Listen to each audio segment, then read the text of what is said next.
the input of the firm, for the firm operation. That would be different. This is, by the way, the slide that I hand out the first course, the first week of the course. So you guys have it already. It just come back to look at a little bit of the overview. Let's say maybe I need something that is different. No, none of this work. No, too small. How come all of this is too small? Okay, that's a bit larger than the rest, maybe. So let's take a quick look at first, about what is human resource before we go into the different human resource activities. The things that we will cover for the rest of my lecture, this class and 3 class after this will be on various activities in the human resource responsibilities. So we hopefully will look at the recruitment at least a little bit, today, and we'll continue and come back for like human training and all that stuff, later in the other classes. So let's see, just a quick overview. We've gone through this. So what is the human resource, or what is the human resource from the firm or business operation perspective? They look at the human resource and human resource management, as the act of designing the management system to ensure that the human talent is used effectively and efficiently. So you can see right here, just by this, like one single sentence, that the human resource, they consider human resource as the management of human talent, right? Like the workers, but they don't look at the worker as like a worker per se, but look at the worker in terms of like the abilities of workers, something that the worker can do, the development prospect of the workers, so it's not a static, but it's more like a dynamic kind of consideration. So they look at the efficiencies, obviously, efficiently and effectively. They look at efficiency and productivity of the workers, but the efficiency and the productivity of the worker should be gearing toward the organizational goal. So it allows for the differences, of human resource management in each of the firm, because different firm might have different objectives, right? Different firm may look for something else differently from their workforce, So the human resource management has to consider the organizational goals. What would be the objective of the firm? What would the firm want with their workers? And that should be included in the management. So the various activities that we will be looking at, we're looking at the recruitment, selection, training, the management. We look at the compensation and benefits. We look at some of the legal and regulation requirements. We probably won't look much about like the paperwork, administrative stuff. But we look more like a strategic role of human resource. So the goal of human resource is to ensure the productive, creative people, working in a flexible, effective organization. So trying to match, the workers' characteristics, with the job that they would be responsible for. So it's a matching between the resource, like the input, and the task or the role that you would want the worker to do. And hopefully, we'll also look at the motivations of the workers, the encouragement of the workers. So we will look at the rewarding work, So hopefully that job will give back something that worker is looking for. Maybe like the job development prospects, or maybe in terms of like monetary compensation, or the benefit or job securities. We'll look at all of this, later in the other part of the course.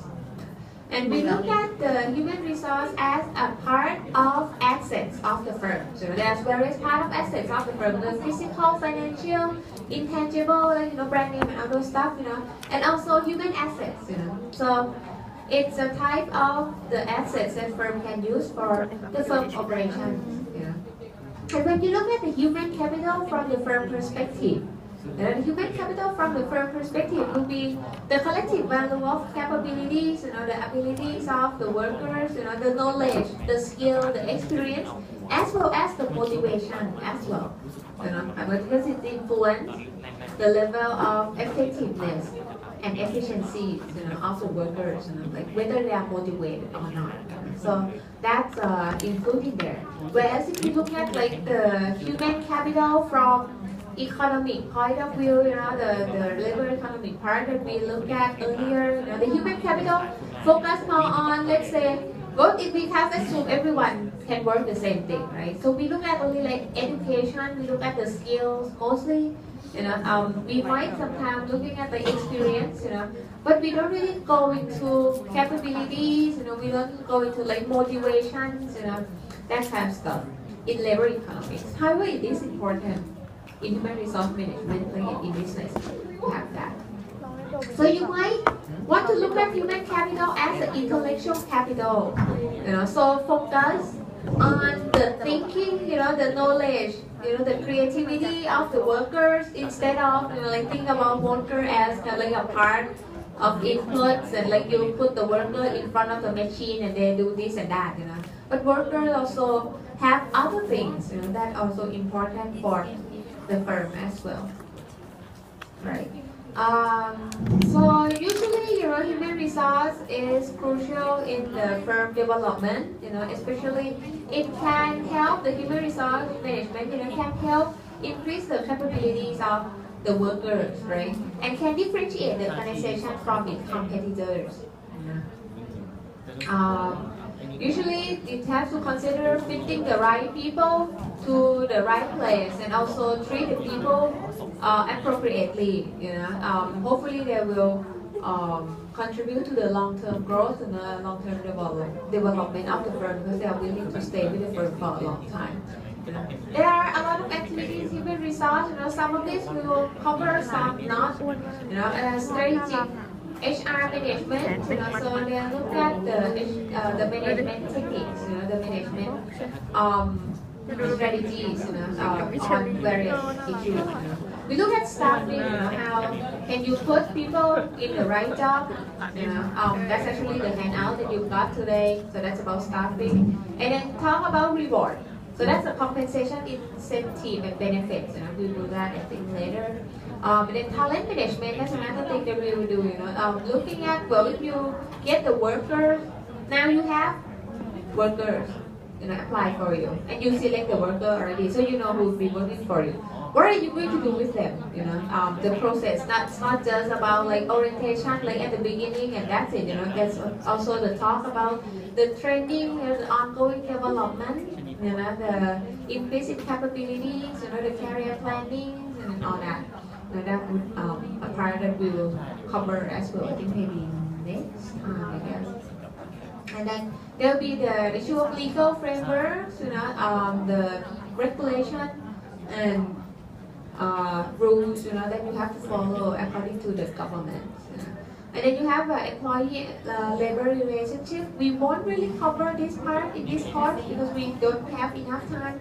We might just go over real quick, talking about what it is and all that stuff. And then there will be the issue of risk management and worker protection, something that actually very important, but also similar thing. We might only cover it like just a little bit, but not really going into a greater detail, right? So there's a role of human resource management, administrative roles, like day-to-day operation, that stuff, and also the strategic role that help, facilitate the growth of the company, right? So technically, I'm guessing now, right now.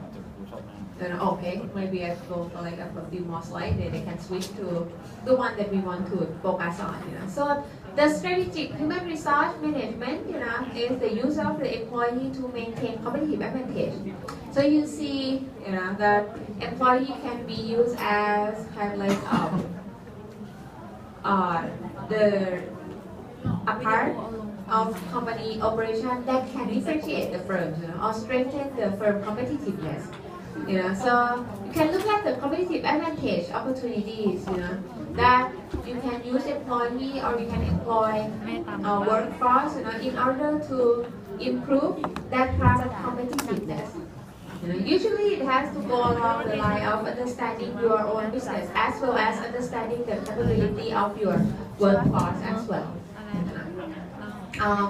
Usually the HR practice, the way that you manage human resource, tend to have significant impact on the difference in the business outcome. It can also generate the higher market value for the firm, the value added one. Because you might feel that, well, in general, if you look at value added of the firm, you feel okay, fine, firm value added is like transforming the input into the output, like if you are manufacturing firm, then that's it. Well, human resource can actually increase the value added of the firm, not necessarily just by improving the standard of manufacturing process, that obviously can improve the value added of the firm, but it also in the increased efficiencies in the firm operations, lowering the cost of the production or the cost of running business as a whole, and also increase the customer service level, right? Increase customer satisfaction, so all this can increase or generate a higher market value. We'll see throughout the rest of this class, that there's a lot of ways that HR, human resource, can increase the firm value, through various parts, through the human capital, improvement human capital. So usually the best practice, the thing that we consider kind of like a right way for human resource, may include, well, let's say employment securities. People feel that the job is secure, at least secure enough for them. They work according to the company rules, or company requirements, So the job is there, There's training and cross-training, so people or the workers can learn more or develop themselves, increase the skill, increase the capabilities, of the workforce. There's a promotion from within. So there's a growth, in the career path of the workers in the firm, So there's a career development, there's a future career waiting for them in the firm. You don't need to move to the other firms for it. There will be higher wage and incentives, to encourage the workers, to work, let's say, efficiently for the firm. There should be information sharing, sharing the information in terms of like how the management, the output, of the firm, the operation of the firms. That would be useful for both the workforce, and also the management area, and also the participation of the workforce. We'll see from time to time, when you look at various roles, or various activities in the firm, that participation of workforce is really crucial, is really important in designing or at least giving the correct, process for anything that the firm want to do at all. So participation, like include the inclusion of the workforce, in the decision making is important. Usually what you need to know in general, in order to operate like human resource, especially would be you need to understand the business, You have to understand the business goal, and you need to focus on the goal that you have, know how to measure or what to measure. As in, if you want to evaluate the performance, what should be the thing that you look at, and should be looking forward. Prepare for the future in terms of both the adjustment and the growth itself. In terms of the core competency, there can be like issues about productivity, increase productivity, improve the skill of workforce to something like special, or value added skill, or something that makes it competitive and unique. Improve in innovations, encouragement of innovations, not necessarily just in terms of the technology, but maybe in just like management techniques kind of stuff. Improve service, encourage outstanding service, and encourage qualities But it would be nice if it's like unusual qualities, something that other people don't have. In that case, you have a competitive advantage for it as well. So in terms of contributions, there would be organizational productivity contribution of human resource. Its contribution in terms of the quality of the product, quality of customer service, and also the customer service level itself, and also the financial contribution, because in general, the human resource, or workers, employment tend to be a significant cost of operation. So you can reduce the cost of operation by, managing human resource more efficiently. However, there are factors, that you need to consider. Factors influence the human resource management. Let's say the government influence, the government regulation, the change in government regulations, or the change in policy direction. You have economic conditions. If the economy is not doing well right now, that will impact not just the worker morale, but also like firm performance, firm profits, and how is that going to impact, the benefits that the firm will give to the workers. Geographic and competition concern. So let's say increased globalization, the global economies, the global supply chain, all of this, how can that influence, the requirement you would need for your workforce? And also workforce composition, like male, females, the level of education, the age, the nature of experience that these people have. Different workforce composition will indicate different nature of the firm environment, in terms of like the firm working environment, and that will impact the human resource management too. Right. So those are like the super quick, very quick review of what we cover in the first class, the first class, to look at the human resource in general. So now we will look at specific job, specific tasks, specific role of human resource. The way that I will present it is that I will present it more like chronologically, as in from the start of human resource till, when you get like people in the firm, what are you going to do after that? So at first, the first thing you need to do in human resource, when you think about, well, the initial start of a worker life in a company, what would that be? Well, the start of the worker life in a company is through recruitment, right? The beginning of their job, the beginning of their position in the company. So how human resource can, put people, the right people into the right job.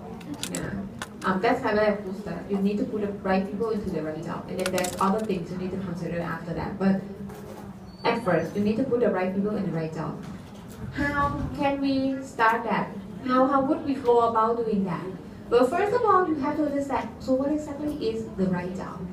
What is the job? Like, what is the thing that you want to get people to fill in the position? What is that particular position? First of all, you need to understand that the difference between jobs and work. We do talk about I work here, there. Talk about work as a noun and talk about job as a noun. But what is the difference between job and work? Work, it by definition, refer to the effort that direct toward accomplishing results. So if you want to get some output, something like produce. Let's say if you want to produce, I don't know, a microwave. A work will be kind of assemble all the parts, in that make you one finished complete microwave.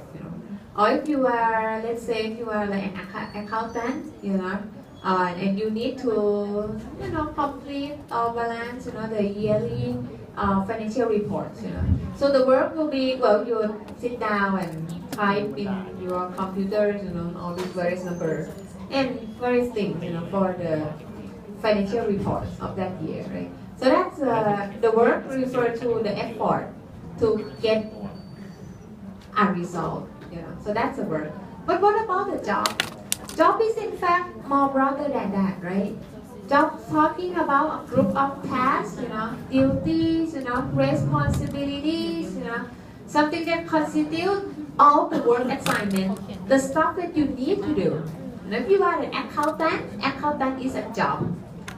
But of course, it's not just about writing a financial yearly report, like yearly financial report, right? There's also other things too. So there will be a list of tasks you would need to do for that. So if you group all these tasks, all these responsibility together, you end up with a job.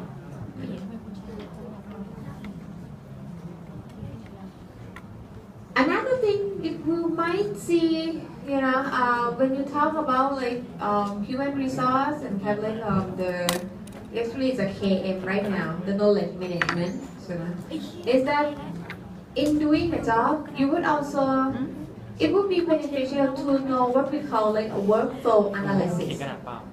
So what is a workflow analysis? Workflow analysis is the study of ways, that work move through the organization. So looking at the interconnections, between all various kind of activities, that people need to do, that link throughout the operation of the firm. Sometimes, let's say if you want to make a microwave, like I said, but microwave actually composed of several things, right? There would be someone who assemble the microwave, someone who produce parts of the microwave, someone who will do the finishing and all that stuff, If the work itself is, like you want to complete one microwave, they might actually be divided into several jobs because someone might be, producing one part, another might be assemble the whole microwave, another might be like putting it in like a box or something. So if you understand the flow of activities, you need in order to accomplish like a result, you can look at the job associated to it, or the type of workers that you would need, in order to complete the whole work. Usually, when you want to look at the workflow, the quality, the quantity and the quality actually important. So if you want to produce, a certain amount of manufactured products, let's say electronic appliance, you might need to know like the number of outputs that you need, the qualities that you need, because it will indicate, what are the stages that it has to go through and how many people you might need in there. Because if you need, like, let's say, high quality products, that need to spend a lot of time, like worker has to spend a lot of time looking at it and producing it, you will need more people than, the thing that you can do very quickly and, just like whatever, and it can have a lot of defects, that's completely fine, right? So, have to consider that part of output then. And also the activities, So, the output, the activities that associate to that output, can be tasks, different tasks, it can be involved like people in different jobs, that's okay.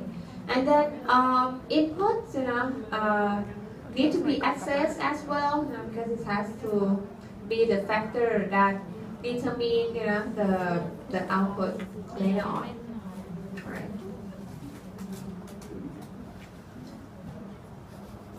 So if you look at, let's say, the business process re-engineering, well, it sounds like engineering is actually no. If you look at the different process, in the business, so you have a business process, like different steps in running the business, right?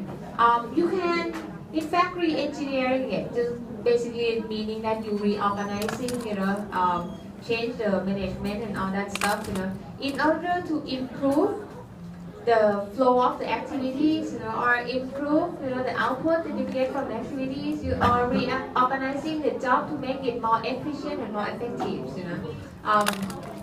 so you can do that. Usually, the business process re-engineering, will consist of, rethinking about the flow of the workforce, the workflow. You redesign the flow. Maybe you can think of it more efficiently, or retool, using a different equipment, using different type of input for it. So Usually, the role of human resource is by looking at the person, finding a person or finding appropriate jobs, that help match characteristics of the people, So you look at the person, you look at the job, and you try to fit it together, fit the person to the characteristic of the job, like putting right people into the right job, basically. Job design. So what is the job design? Well, you know that in a firm you have tasks, right? You have activities, you have things that you want people to do, However, a job itself might not be explicitly clear. What are the tasks that should be in here? Let's say, well, you are all familiar with the operation of our office, right? What do you think PV do? PV seem to do everything actually. Everything, like you, whatever you want, you can't, like your payment doesn't go through, you cannot enroll in a class, you want to graduate, you want to get letter of recommendation to go abroad, like everything. You run to PV, right? At least run to whoever it is that will reply to you. But technically you will say, okay, PV first, PV first. And if it's like something like a little bit more like managerial-ish type, like interacting with like university and all that, you might go to P1. By the way, I did that all the time. I don't know who's gonna do what. I would just go like P1 this and that, and then like, can you do this for me? And I was hoping that he would find someone to do the right job for you. But technically, it's not the job description of PV, to be exact. PV is have like what was the job in English?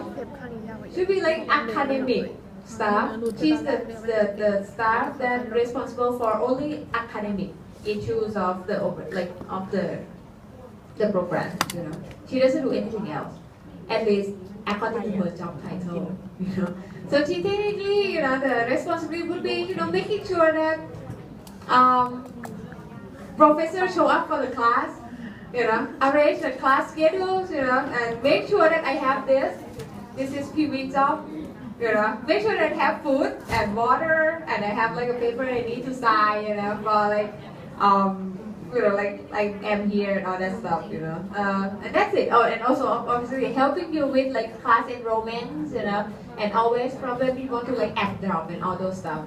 So that's the job, the activities that she needs to do, However, if you look at like all the other things that you ask her to do, it's actually the job belongs to other people. But it is the tasks or the duties, or responsibility that someone in the office need to do for you, right? So there must be someone doing that job, doing that work for you. But it might not be in the job description of PV, And at first, when you think about like the office, think about like who they are going to hire and what kind of responsibility that person should do. That part is in fact a job design. So they have a list of things that they want a staff to do for students, and it actually should be distributed along various staffers, like staff, in the office. Some people should be doing this, some people should be doing that, And that will go according to the job positions, So PV do this, P9 do that, So they have supposed to divide the job pretty clearly, Or people do whatever, So there should be like a job design. So that's the issue of like a job design. Distribute the work that you need to do in the firm, or in an organization, to specific positions, to specific jobs. So that kind of organization of tasks, duty, responsibilities, and other elements, of a workers, or of a staff, that type of job design actually will influence the performance, affect the job satisfaction, and actually affect the mental health of PV, which tend to go somewhat crazy toward the beginning of every single semester. Too much work for her. But at least she's a little bit better now. because we decided already we have another staff help her for the first year and the second year. First year, second we are actually supposed to go to see PBOY, not PV anymore. We only do third year and fourth year now. Whereas in the past she do for everyone. So like the first one, she's go really crazy, pretty easy, right? I mean, she's got like, I don't want to talk to you, I don't want to talk to you. So go out there, don't come in here, that kind of stuff. Because it do impact the mental health and also the effectiveness as well. You might have heard that some people feel like, I asked the office to do this for a long time, I never get the result. Because there's so much work that people do forget, like the staff tend to forget sometimes, So the job design, the responsibility actually directly influence the effectiveness of PV, at least the performance of PV, in doing the work that you're supposed to do. Usually, one of the things that you can do, in order to help people feeling refreshed when they do the job, sometimes when they do the job for a very long time, everything turns somewhat monotonous, right? Same stuff. You do same stuff over and over. For some specific job, that same stuff over and over can be harmful because people lost motivations. People feel like it's have like a day-to-day job, like 9-to-5 job, whatever. You just wait for the time that you get out of work. So that's not really motivating. That might not be good.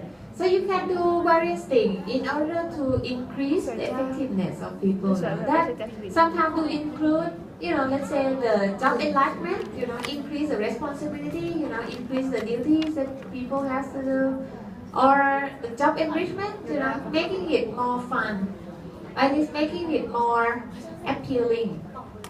Maybe by making it look more valuable, to the person, value in terms of like he or she add better value to the firm in general. And also you can have a job rotation. You rotate people from different jobs. Maybe like we rotate people in the office. That's kind of helpful in several ways actually. One of the way maybe well, you're not bored anymore. You learn the new things. You get to do new stuff. But at the same time, rotating the job allow the workers to understand the other people's job better. Especially if the job is somewhat related. If like the operation of the firm, has to have, let's say, different parts, part A, B, C.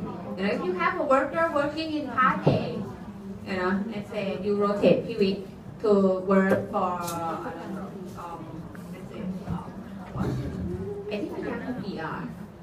So if you rotate PV to the stuff like Pinam do, so Pinam do PR, Pinam do,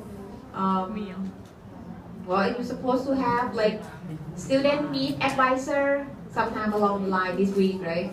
I think that's what Pinam do, and also like have like the KU, like all the various activities, student activities. Pinam do student activities.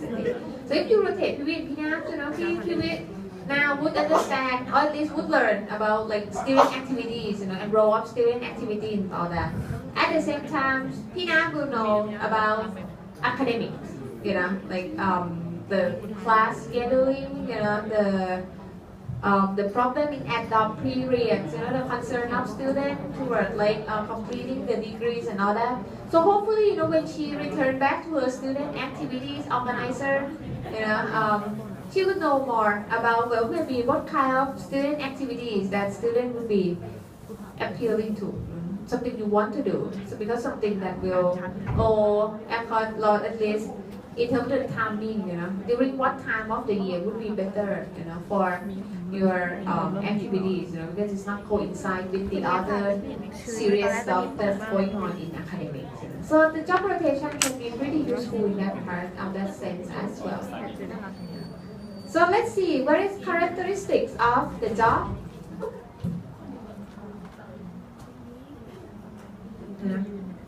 The job, like how did you identify or differentiate jobs, from one job from another? Usually when you look at jobs, and try to explain what kind of job that is, you look at skills. The skill set that include inside that job, what kind of skill you need? You need typing, you need computer skill, you need interpersonal skill, lots of things. And then you have the task identity. What kind of activities, what kind of duties that person have to do. The task significance, the importance of the activities that they do, right? The importance of the duties that they have. Autonomy, the level of, let's say, free thinking. Are they allowed to make a decision or not at all? Is it going to become like seriously like 100% 9 to 5 kind of job that you do everything according to what other people say to you, like administrative job? You fill in the form, check whether the form is correct or not, and you like a stamp saying okay, approve, that's it. So the level of autonomy would influence or impact the creativity, the level of creativity. I'm not saying that every type of job needs autonomy, but it's just a part that can characterize different kind of jobs. Then you can have feedback. Whether there's some job that you don't see feedback at all. It's like you just do the job and that's it, because you never meet with the people who receive the product of your job. Let's say if you produce microwave and you are the one that put microwave in the box, so you don't really get feedback, right? Well, unless your boss come in and say that you put the microwave in the box like incorrectly or something. But otherwise, you put microwave in the box, that is. You don't get feedback. Whereas I said on the other hand, like me, because every time I teach, I see your guys' face. So I can get the feedback somewhat right away. But obviously not totally 100%. Right? I'll get more feedback when I read the course evaluation towards the end. So like, if I see you guys like, sorry, so it's like, okay, maybe there's might be something I need to do. We'll see. Yeah, so the level of feedback also indicate different characteristics of job as well. So let's say job analysis, trying to understand the job, trying to understand the composition, the importance, who would fit well with the job. If you want to know who would fit well with the job, you would need to do job analysis, right? Because you need to understand what would you need for a person to fit into that kind of job. So there's actually like several approaches to the job analysis. So if you want to analyze a job, if you look at the task-based analysis, the task-based job analysis will focus on the activities, the tasks, the duty, the responsibilities, things that that person needs to do, stuff that you need to have, in order to complete the job. So that focus on the task. On the other hand, you can have what we call a competency-based job analysis. So competency looking at what? Well, looking at knowledge and skills. So you look at the knowledge and skill that you would need for the job, and you'll be looking at the behavior, maybe like the characteristic of workers, that you would need in order to accomplish the task that you have. So instead of like, let's say, looking at, well, you might looking at like a people, come back to PV, that's fine. PV is supposed to do enrollment and all those stuff, like the first 2 weeks of the semester, very stressful, right? So in terms of the task, you might say that, well, so the task of PV would be, making sure that students can enroll in class that they want, like processing the paperwork, coordinate between students and instructors, for the class enrollment and ad hoc stuff, So that's the task, duty, responsibility kind of analysis. However, if you look at PV job and you look at the competency-based job analysis, you will say, well, you need someone that's somewhat meticulous, careful, good interpersonal skill, because you need to coordinate with a lot of people. Also, it would be helpful to be patient. So you look at kind of the characteristics that you would need, as well as the knowledge and skills that she should have. let's say, well, you should be able to organize, maybe like putting information in the using Excel a little bit, so that kind of stuff would be the competency-based job analysis, So it's the same job, but depending on how you look at it, If you look at it from the task-based, like focusing on the tasks, the duties, when you get people to apply for the job, you're just looking at whether or not they can accomplish this task, right? That's if it's a competency-based, They look at the characteristics that they have. So they might not necessarily graduate from something that indicates to you that they can do task A, B, C, D, But if you feel that they have that type of characteristic in there, they are patient enough, they're good at learning things, they're pretty careful, and also really nice, easygoing, all that stuff. It might be suitable for PV job. So you can look at it differently, and that would lead to a different ways, different type of people that you put in the job. So how can you do job analysis? Well, you can observe it, you can interview, and you can do questionnaires. Since, by the way, this is a job that's not about work, not about like recruit yet. It's about understanding of the job. So the observation, interview, and questionnaires are the ones that are done on the people who currently are in the job. Let's say you want to do like PV job analysis. So you observe what is she doing. Like you sit in the office and look at her for like a whole day. So you observe her, right? You interview her, you talk to her. So what is your job? What is the difficulty you find? Blah blah blah blah. So you get the information on that. Or you can do questionnaires. As in you give her questionnaires for her to like fill out. So if you have to rank the level of each of these characteristics that you think is essential for your job, what would be the score and all that stuff. Or what would be the most difficult job to do, like, or explain the type of roles, like, or your responsibility at the program, that kind of thing. So that would be doing the questionnaire. So you can do various things in order to analyze or like get information for analytics for the job.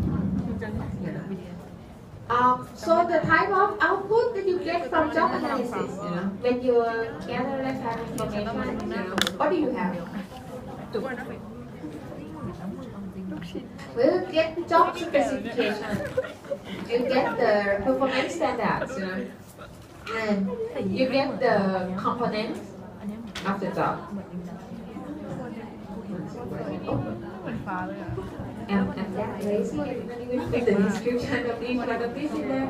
But job specification tell you what is the task, the duties, the roles that associate to that particular job. It can also, include the example which should be there. The job specification would be kind of a shorter. If you look up the job opening, job specification is the shorter word, like the short top part of that announcement. It will tell, well, so this is, let's say, it's a management, like logistic management. So you're supposed to, let's say, supervise the logistic operation of, so that's kind of the task, right? The responsibilities will be in there. You will have a job description, which is the last part, as well in the job posting. Job description is something that is more detailed. Now, let's say we say, well, you have to supervise day-to-day operation of the warehouse, make sure that the delivery, is done perfectly, whatever, So it will list out the description, like the details of the job in there. So that's more like a job description components, different various activities to do. And then you have performance standards. How are you going to evaluate whether this particular person in that particular job is doing well or not? After you do job analysis, you will know the responsibilities, you know the importance, you know the difficulties, you know what she's supposed to do, and you know the characteristics, the nature of people that would be working in that particular job, right? So anyway, you can, after looking at this, tell what kind of evaluation that person should have. Maybe the performance testing, they should at least, have like zero error in enrollment process, that kind of thing. Like it's like PV job, zero errors, the paper, like the document process should be done within 3 weeks or so, something along that line. The type of standards that you would expect from the people who are in that job. So now at least you somewhat understand what kind of, let's see. Now you would understand, kind of like what is the job positions, right there, the task that relate to that job, the responsibility, the duties, the type of people that you would like to fill in that type of job, and so hopefully you do understand now that you have a job you need to fill. Now it will be the issue of getting the people into that job. How can you find the right people for the job? It's actually a very long section. So what I'm thinking is that I will start on this next time, recruiting or finding the people, fitting people into the job, the right job, and so don't forget to bring this in for the next time. But I think we should have, we should have enough time to start on the next topic as well. So I'll have the handout for you guys ready for next time as well. But we will